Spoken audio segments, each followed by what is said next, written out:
I feel your kindness, it shines. How can you tell? Your heart speaks to me. He is the thief. The remaining two are innocent.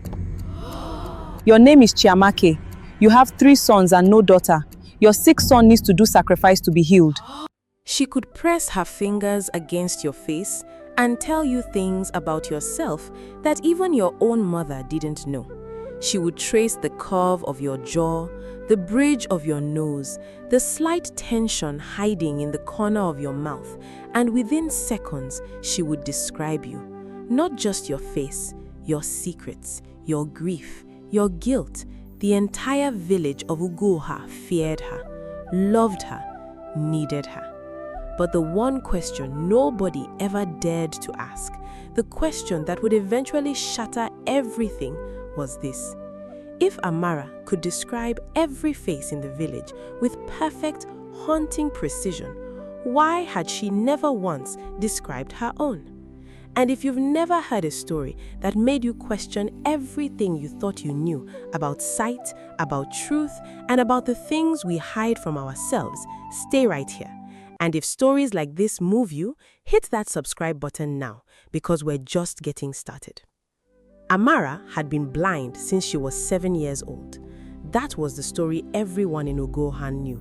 The version her mother, Chisom, told at the well, at the market, at the feet of the village elders when they gathered under the ancient Iroko tree. 7 years old, a fever, 3 nights of darkness, and then the light simply never came back. That was the story. But stories in Ugoha had a way of wearing different faces depending on who was telling the tale. Amara was now 22. She lived with her mother in a clay-walled compound at the eastern edge of the village, where the palm trees grew so close together, their fronds interlocked overhead like fingers clasped in prayer. She cooked without fire burns. She moved through the compound without touching a single wall. She wove baskets with the dexterity of a woman who could see every single reed. People from neighboring villages sometimes came just to watch her walk, the way she moved, not cautious, not slow, not shuffling with hands stretched out in front of her, but striding, certain, as though she knew exactly what the ground was going to do before her foot touched it. That girl walks like she's daring the world to trip her, the old women would say. But that was not what made her legendary. What made people talk, what made grown men lower their voices when her name came up was her hands. Her hands were the kind of thing that only made sense when you experienced them. When Amara touched your face, she would close her eyes, which was a strange habit for someone already blind, but she did it anyway, as if she was going somewhere deeper than darkness, and she would begin to speak. She once touched the face of a traveling merchant and told him that his left eye carried the grief of a son he had not seen in 4 years. She touched the village blacksmith's face and told him the scar on his chin was older than the sun on his heart and that he already knew who gave him both. She touched an 8-year-old girl's face and said very quietly, "She is carrying something that is too heavy for her age. Someone in your household is frightening her. You already suspect who." The child's mother had not slept for 3 nights after that.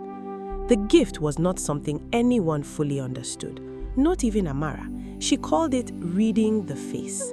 She said the human face was like a river, constantly moving, constantly telling the truth about where it had been, even when the surface looked still. Every emotion you have ever felt, she once explained to her childhood friend Tobena, leaves something behind. A tension here, a softness there, a tightness in the muscle near the eye that never quite relaxes after a certain kind of pain. I don't see what you look like. I feel what life has done to you. Tobena had listened to this explanation with the intense, slightly pained attention of a young man who had been in love with a woman for 6 years without knowing how to say it. He was tall, broad-shouldered, with a laugh that arrived before he did when he walked into a room. He had grown up next door to Amara, taught her to identify trees by their bark and birds by the rhythm of their wings. He was the one person in Ugoha who never treated her gift as something supernatural or frightening. To Tobena, Amara was simply Amara, the most extraordinary, ordinary person he had ever known. He was also, as it turned out, one of the very few people keeping a secret from her. The other person was her mother, and the third, the one whose secret would pull all the others apart like a thread yanked from a tightly woven cloth, was a woman named Uloma. Uloma had arrived in Ugoha 8 months before all of this began. She came from a village 3 rivers away, she said, a widow, her husband dead from a snake bite, her family's land taken by creditors. She was beautiful in the kind of way that made people slightly uncomfortable, too symmetrical, too composed, like a face that had practiced looking a certain way for so long it forgot how to do anything else. She attached herself to Amara with a speed and warmth that should have raised questions and did not, because she was charming, and charming people rarely get questioned. "You are remarkable," Uloma told Amara within the first week of their meeting. "The things you feel in people's faces, I have never known anything like it." Amara said simply, "Everyone has it. Most people just never learned to pay attention. But you do it with your hands. You've never used your eyes. Eyes lie, skin doesn't." Uloma smiled at this, a long, slow smile that, had Amara been able to see it, might have made her pause. But Amara could not see it, and Uloma knew that. What Uloma did not know, what she would spend the next several months trying to find out, was the answer to the question that had brought her to Ugoha in the first place. The trouble began on the morning the sacred gold was missing. Ugoha's shrine of Ojinna, the father spirit, the ancestral protector of the village, housed 3 objects that had been in the village before anyone's great-grandparents could remember. A wooden staff carved from the first Iroko tree ever felled in that land, a clay pot sealed with red earth that no one was allowed to open, and a small gold figure, no larger than a man's fist, shaped like a seated elder with his hands on his knees. The gold figure was not just valuable in the commercial sense, it was Ugoha itself.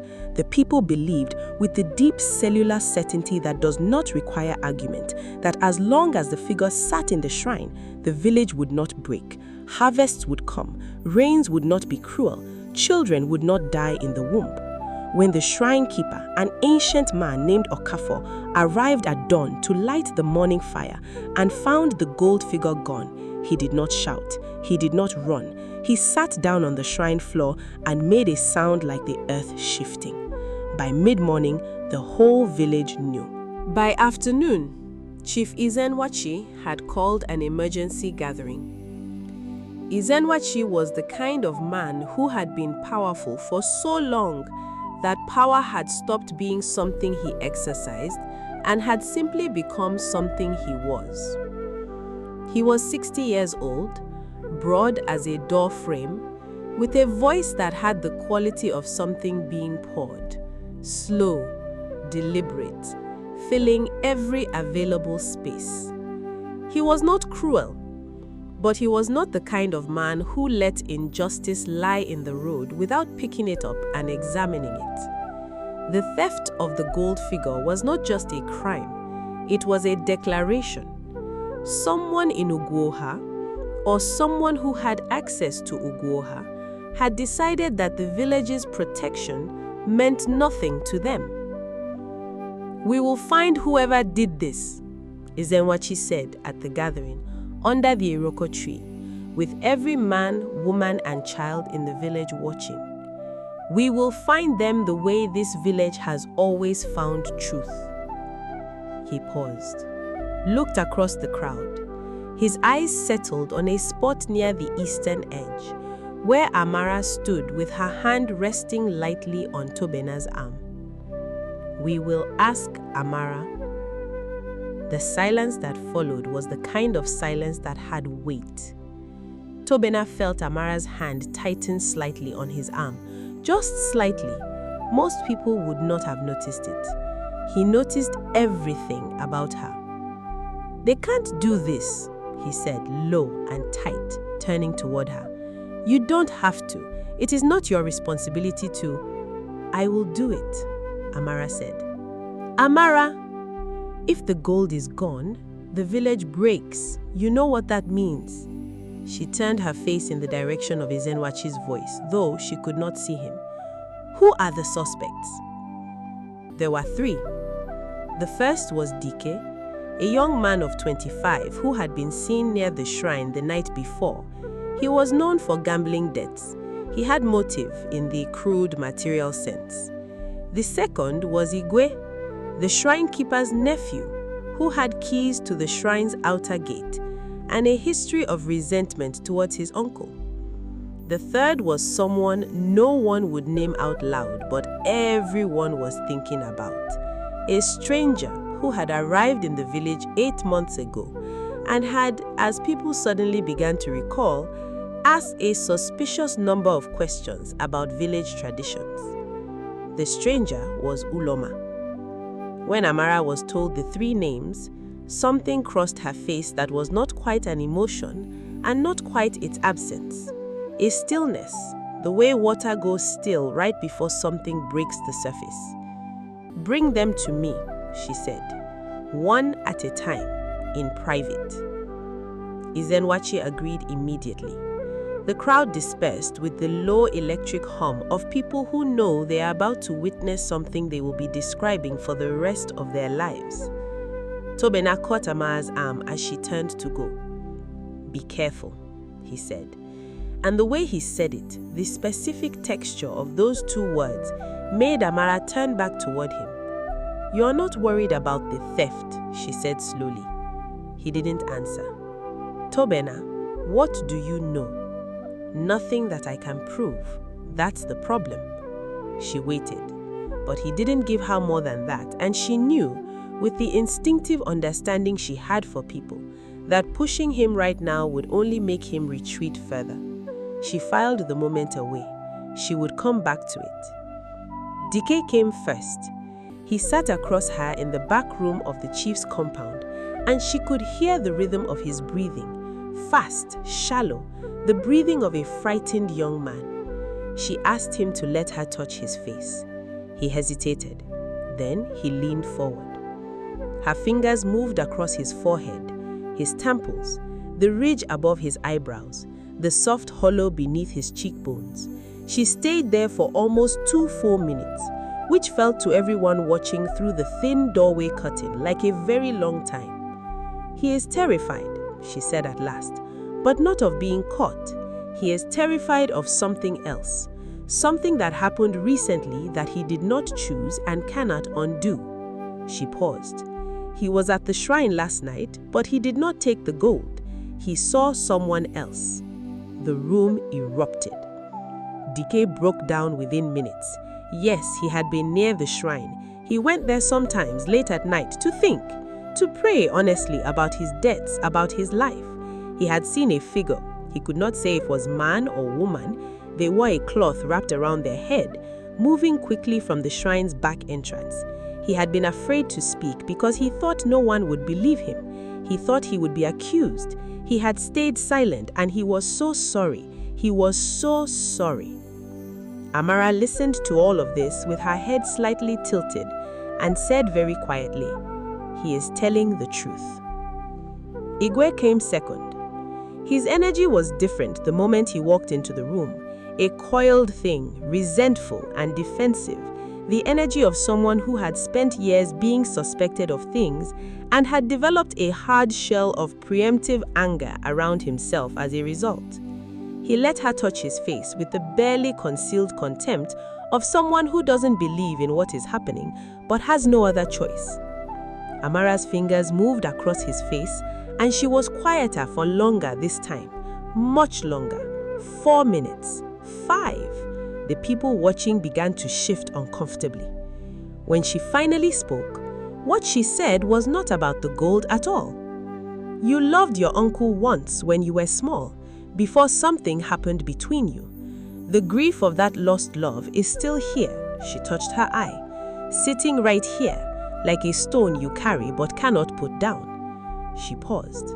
"You did not take the gold, but you know who did, and you are angry at yourself for protecting them, and you are not sure why you are still doing it." Igwe stood up so fast, his stool scraped backward. He said, "I am done." But before he got to the doorway, he stopped, stood with his back to the room for a moment, and then said, without turning around, "Check the widow's compound, the one who came 8 months ago." Then he walked out. Now, before we get to what happened next, what Amara found when she touched Uloma's face, what it revealed and what it destroyed, I need to tell you something. Because everything that happens in the next part of this story only makes sense if you understand one thing first. Amara had never, not once in 15 years of touching faces, touched her own. Not her forehead, not her cheeks, not the soft skin beneath her jaw. She washed her face every morning with her hands, but she did it the way people perform rituals, efficiently, without dwelling, without reading. Tobena had asked her about this once, 2 years before. He'd asked, "Have you ever read your own face?" She had gone very quiet. "No," she finally said. "Why not?" Another long silence. Then, "Because I am afraid of what I would find there." He had not pushed further, but the question had never fully left either of them. And in the hours after Igwe pointed his guilt toward Uloma's compound, as Ezenwachi's men went to bring the woman in, Tobena found Amara standing alone at the edge of the palm grove, both hands pressed flat against her own thighs, and she had the look of someone standing at the edge of a cliff, not yet decided to jump. "Is it it?" he asked. "Something is wrong," she said. "Not about Uloma, about me. About something I can't." She stopped, pressed her lips together. "Tobena, the night I went blind, tell me exactly what you remember." He froze. It was not a freeze she could see, but she heard it in her breathing. The half-second interruption in the rhythm, the tiny, almost imperceptible catch. "You were 7, he said carefully. "I was 8. You had a fever. Stop." Her voice was not loud, but it was absolute. "Don't give me my mother's story. Tell me what you remember." A very long silence. And then, Tobena sat down on the ground right where he was standing, like a man whose legs had made a decision without him. And he put his head in his hands and he said, "I was there. I know you were there." "No, Amara, I was there when it happened. I saw what happened. I was 8 years old and I was so frightened that I ran home and I never told anyone because your mother, because Chisom, she came to me the next day and she said if I ever told anyone what I saw, she would take me to the elders and say I was the one who..." She stopped. His voice had gone rough. "I was 8 years old." The palm fronds moved overhead. Somewhere in the village, a goat made a distant, unconcerned sound. Amara said, "Tell me." So he did. The fever was real, but the blindness was not from the fever. The blindness was from a woman who had pressed a soaked cloth, some preparation of roots and leaves, and something else, something chemical, something deliberate, on a 7-year-old girl while she slept. Tobena had woken in the night and climbed the fence between their compounds the way he always did when he couldn't sleep. And he had seen through Amara's window, just a crack of window, just enough, and he had seen a woman standing over the sleeping child. He had thought it was Chisom at first. Then the woman moved, and the light from the dying evening lamp had caught her face for just a moment. It was not Chisom. It was a face he had never seen and had never forgotten. A face with features that were to a child's terrified eye almost too composed, too still, like a face that had practiced looking a certain way for so long, it had forgotten how to do anything else. Amara said it. She said it at the exact same time he was thinking it. Tobena stared at her. "Uloma," Amara said.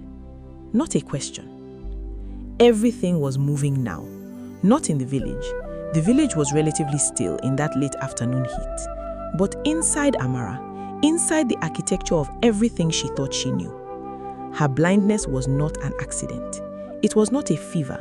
It was a decision someone had made, a deliberate act, on a 7-year-old girl by a woman who had waited 15 years and come back.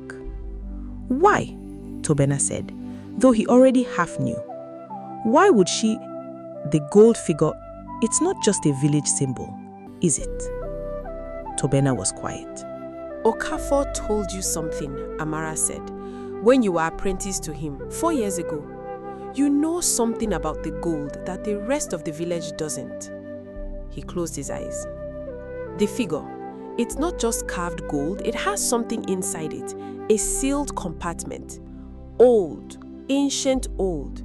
And inside the compartment, there's supposed to be a document, a land deed, from the time before the British came, before everything was divided and renamed and argued over.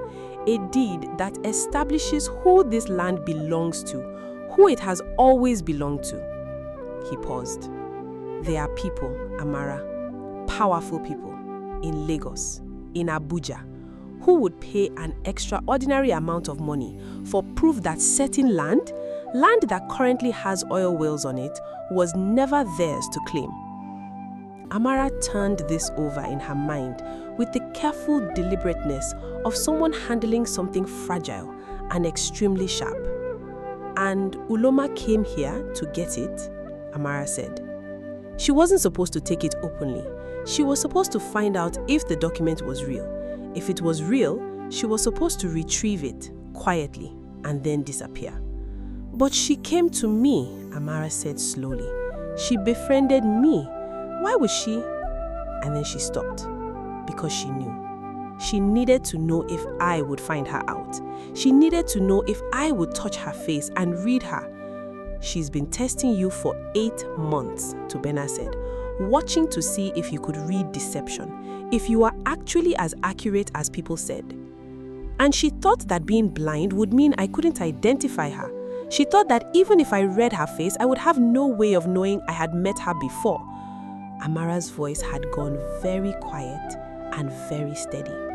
The quietness of deep, precise anger. She stood up. "Bring me to her," she said. Uloma had been brought to the chief's compound, but not yet formally accused. She sat in the outer courtyard with the careful composure of someone who had been in worse situations and survived them through sheer force of will. When Amara came through the gate with Tobena beside her, Uloma looked up, and something shifted in her face, barely perceptible but real, the way a candle flame moves when a distant door opens. "Amara," she said, warmly, beautifully, as if they were meeting at the market. "What is happening? I'm sure there has been some mistake." "Give me your hands," Amara said. A beat. Then Uloma laughed, soft and elegant. "Of course." She extended both hands. Amara took them, held them palm up in hers, and she was still for a very long time. What happened in that stillness is impossible to fully describe in ordinary language. Amara later said it was like walking back into a room you had not entered in 15 years and finding every piece of furniture exactly where you left it. The roughness at the base of the ring finger, the specific warmth, a barely there callus on the left thumb that spoke of years of work with rope or cord, and beneath the composed surface of Uloma's palms, a trembling so deep and controlled that it was less a movement than an intention. The intention of a person holding themselves together by practice and will. "You are not a widow," Amara said. "Your husband is not dead. You left him because the people who sent you here told you to leave everything behind and come with a clean story." She moved her thumbs across the center of Uloma's palms. "You have been doing this work, this retrieval work, for several years. You are very good at it. You have done worse things than stealing gold from a village shrine." She paused. "And 15 years ago, in a compound not far from where we are standing, you stood over a sleeping child and took something from her that she spent 15 years believing was taken by a fever." Uloma's hand in Amara's went completely rigid. "That girl," Amara continued, and her voice had not cracked, had not risen, had not done any of the dramatic things that voices do in moments like these. It had just gotten quieter. "That girl had a gift even then, a gift that frightened the people who sent you. They heard about a 7-year-old in Ugwoha who could read faces with her hands, and they sent you to make sure she would never have the credibility that sight gives a person, because a blind girl's testimony is dismissed.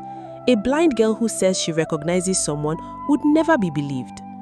The courtyard was absolutely silent. Uloma did not deny it. And this was the twist that nobody had seen coming, not even Tobena. This was the thing that broke the entire carefully constructed lie open from the inside.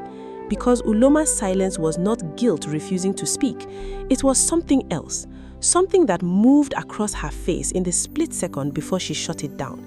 Something that Amara, even with her hands on Uloma's palms, could not read from this distance. It was grief. "I know what you are going to say," Uloma said, very quietly.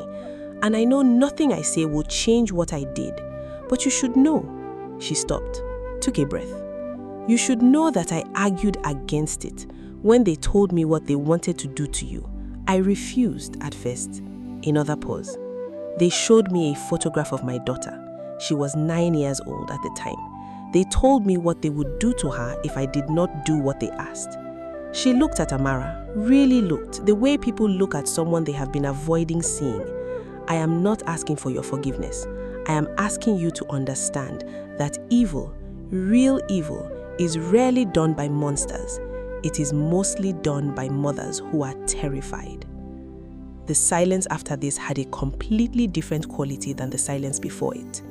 Ezenwachi, who had been standing to the side and had heard everything, spoke. "This does not change what was done or what must be answered for." "No," Amara agreed. "It doesn't." "But it changes something," Tobena said from beside her. Amara turned toward his voice, and for a moment she simply stood there in the middle of that courtyard, with the afternoon light probably falling across her face in some particular way that she would never know about. And she put her hands, both of them, against her own cheeks. She had avoided this for 15 years. She had been afraid of what she would find, of what life had pressed into her own features, what grief and rage and lost sight and a stolen childhood had left behind in the muscle and bone of her face. She felt it all. She felt the tightness at her temples from 15 years of learning to listen harder than anyone around her.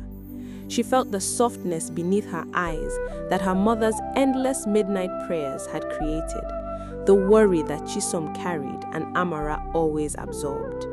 She felt the set of her jaw, strong, stubborn, the jaw of someone who had decided very early that the world was going to have to try much, much harder than this to finish her. She felt something she had not expected: laughter. The ghost of years of real laughter pressed into the muscles near her mouth, the kind of laughter that coexists with hardship rather than pretending it isn't there. And she felt something else: a scar, thin as a thread, running from the corner of her left eye across to her temple. So thin she had somehow never noticed it in all the years of washing her face. So deliberate, it could not have been from an illness. She went still. "Tobena," she said. "Yes?" "The scar on my face, near my left eye, can you see it?" He moved closer. He had always been careful not to mention it because he did not know if she knew about it, and he did not want to. "Tell me," she said. "It's thin, very old. Someone made it on purpose. It's..." He stopped. Something had shifted in his own face. "Amara, that scar, I've seen that mark before. My grandfather had one, on the same place. It's..." His voice had gone strange. "Amara, that scar is a mark of the Ojina line, the bloodline of the shrine keepers. I've only ever seen it on people who descended from the original keepers of the shrine." The world reorganized itself. Chisom had secrets of her own. Amara was not simply the blind girl from the eastern compound. She was not simply the daughter of a woman who had never explained why she left her own family to come and settle at the edge of a village where she had no people.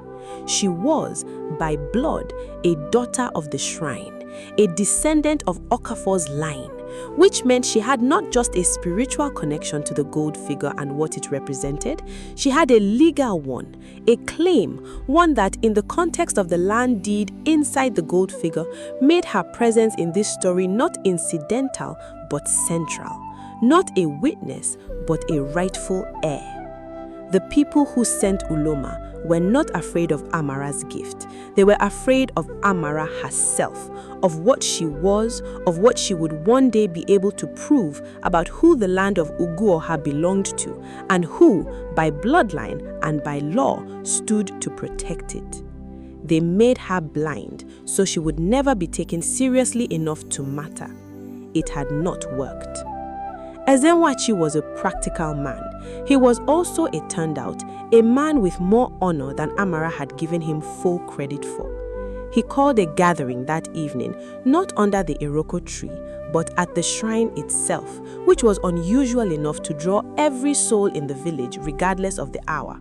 He brought Okafor, who was very old and very tired, and who, when Amara stood in front of him and showed him her face and the scar beside her eye, pressed both of his ancient palms against his own face and began to cry with the specific anguish of a man who has kept a promise for too long.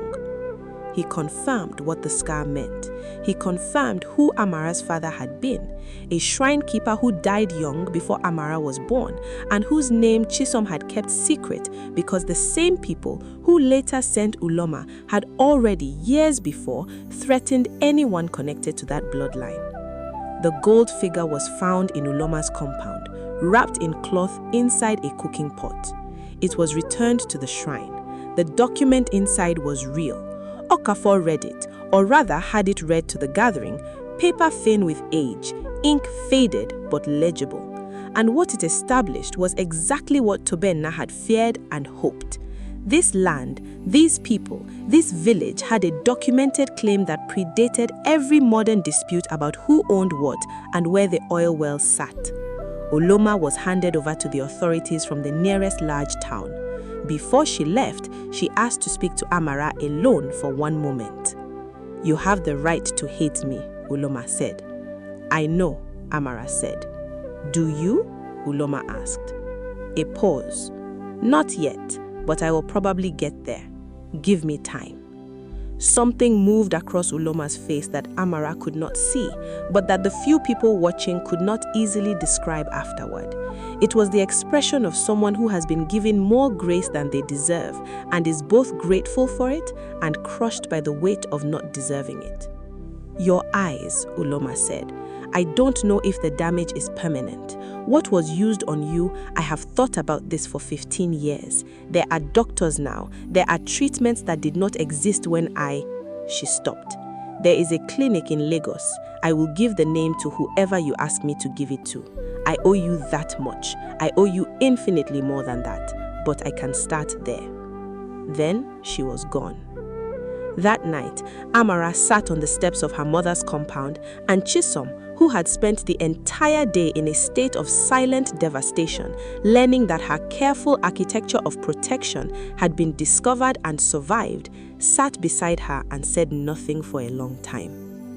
"You knew about my father," Amara said. "Yes." "You knew about the bloodline?" "Yes." "You kept me away from the shrine. You kept me small and hidden because you were afraid." "Yes," Chisom said. And then after a while, "Everything I did because..." "Because you were terrified," Amara said. "I know." "You are not angry," Amara said. Amara thought about this honestly, the way she thought about everything, fully, without flinching. "I am angry," she said. "I am very angry. I am angry that my blindness was a crime and not an illness. I am angry that I have lived 15 years inside a story that wasn't true. I am angry that you let me believe the world had simply done this to me by accident, when the truth is that people did it to me on purpose because they were afraid of what I would become." She let that sit for a moment. "But I am also your daughter. And you are also a woman who was terrified and alone, and you made the choices that terrified alone people make. She paused. We will talk about this for a very long time. We are not done talking about this, but I am not going anywhere, and neither are you. Chisom pressed her daughter's hand against her own, the way Amara had done for others so many times, and held it there. What do you feel? She asked. Amara was quiet for a moment. I feel a woman who loves her daughter more than she has ever loved anything in her life, she said. And I feel 15 years of fear finally starting to breathe. Tobena came by an hour later. He sat on the step below Amara's, which put him at a height where he could lean his head back against her knee, which he had done since they were children, and which now, in the context of everything that had shifted in the last several hours, felt both exactly the same and completely new. Are you all right? He asked. Ask me something harder, she said. He thought about it. Do you think you'll go to Lagos to see the doctors? I think I might, she said. Yes. And if it works, if you can see again, she tilted her head, considered. I think I would like to see what people's faces look like, she said quietly. I have described them so many times. I have felt what life has done to them. I would like to see what they look like to someone just looking. A pause. I would like to see what I look like. You look like someone who has been winning a fight that nobody else could see was happening, Tobena said. And then, because he had been holding this for 6 years and the day had been too large for old fears to survive in, he added, You look to me like the most extraordinary person I have ever known. A silence. Tobena, yes. That was very brave of you to finally say. I know. You should have said it 4 years ago. I know that too. She reached down and found his hand in the dark, held it. Neither of them said anything more for a while, and the palm trees moved overhead, and somewhere in the shrine compound, the evening lamp was being lit by Okafor's ancient, careful hands, and the gold figure sat in its place again, and the village breathed. What happened after this is, in some ways, a different story. The legal process around the land deed took years and involved lawyers and courts and frustrations that neither Amara nor anyone in Uguoha was fully prepared for, but the document was real. It held. And the people who sent Uloma, who thought blinding a 7-year-old girl was a permanent solution, discovered that they had not anticipated what she would become in the dark, what she had built in the absence of sight, the precision of her understanding, the impossible accuracy of her attention, the sheer relentless capability of a woman who had spent 15 years proving that the world's cruelty was not the final word. Amara went to Lagos 8 months later. The treatment was experimental, uncomfortable, and lengthy. It worked partially, not fully, not Hollywood completely, not the dramatic, sudden, full restoration of perfect vision that stories like to promise. One eye, enough to detect light and shadow and approximate shape. Enough, as the doctor put it, to get around with much less effort. Enough, as Amara put it, to finally see the Iroko tree she had been sitting under her whole life. The first thing she looked at with her partially restored eye in the dim recovered world of shapes and lights was Tobena's face. She was quiet for a long time. Well, he asked, nervous in the specific way of someone who has just handed something irreplaceable to another person and is waiting to hear whether it survived. You look exactly like I thought you would, she said. Good or bad? She smiled. And it was the smile of a woman whose face had been read by no one in the world, because the one person capable of reading it was always too close, and also blind, and also herself. Both, she said, in the best possible way. The story of Amara, the blind girl who could describe every face in Uguoha with perfect haunting precision, does not end with her sight restored, because it was never really a story about sight. It was a story about what happens when someone takes away your ability to be believed and you build something in the darkness that is stronger, deeper, and more accurate than anything they took from you. It was a story about the faces we read in others while avoiding the truths written into our own.